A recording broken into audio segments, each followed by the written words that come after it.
We cannot pass a law and then hope that it will not be abused. Tunku Razali has made a very remarkable statement that, well, if there is no abuse of the law, then it should be okay, people will like it. But then the tendency is for this government to abuse the law, and many examples have been given. And the most recent example, of course, is what Andrew has mentioned about the Khairuddin case, where laws connected with SOSMA were used, which were meant for terrorist activities, were used for completely non-terrorist action, like exposing the 1MDB, and not only in the country but overseas as well. And Khairuddin, Matias Chan were detained and charged in court and held and denied bail simply because this became a threat, or a nuisance, and more than a nuisance, a threat to the Prime Minister. And of course this raises the question as who is actually behind this particular monstrosity of legislation. I really don't know. I guess probably Andrew can help later on to throw some light. And his presentation has opened up a new vista. That includes the question as to whether this National Security Bill is a response to the October the 6th statement by the Malay rulers, who expressed concern about the 1MDB scandal and expressed the need for an urgent resolution, urgent outcome for all investigations, which seems to be going on indefinitely. And up to now, we don't see any real result. So whether we are seeing a new ballgame going on. But whatever it is very clear that these laws are very open to abuse, and we cannot allow such legislation on our statute books, because our civil liberties and our human rights will be at stake. That's one. And secondly, there is the question of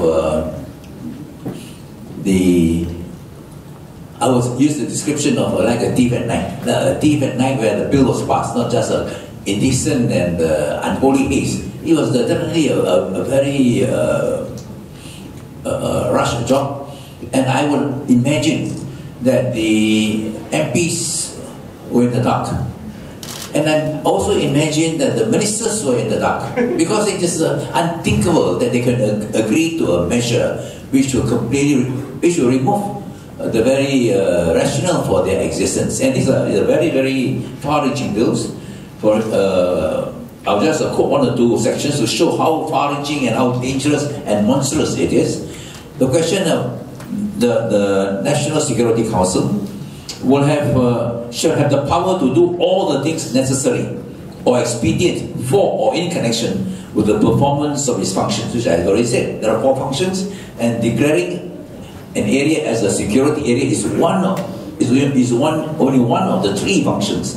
So in order to continue to operate, even without a security area declaration, you have to come to terms with the existence of a federal government, of a super infrastructure which covers government entities. To control and coordinate government entities, this is a term, government entities, on operations concerning national security. And national security, as we have said, doesn't just involve security and defense, concerns national unity, concerns economic stability, covers anything under the sun. To issue directives to any government entity on matters concerning national security. So it has the power to mobilize, to direct, to take over government entities. And what are these government entities? The definition of government entities: any ministry, department, office, agency, authority, commission, committee, board, or council of the federal government, or of any of the state governments, which means they can take over state governments, not just Sabah and Sarawak, all the state governments in Peninsular Malaysia. So this is how can we have such a law? Even I think under Article 150, even when the proclamation of emergency is made, I don't think they have the powers to take over state governments.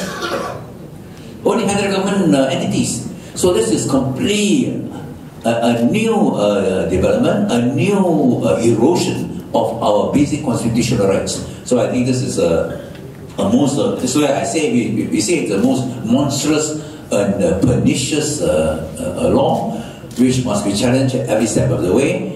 We will be doing it, of course, and I'm sure the Bar Council will be doing the utmost in order to strike down the National Security Bill.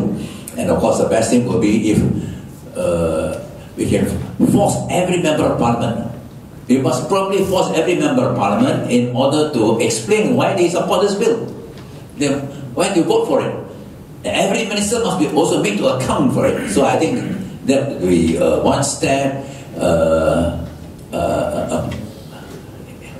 progressive development in making a more accountable parliament, a more accountable government. So I seek your indulgence and apology because I have to go off to another assignment. Thank you very much.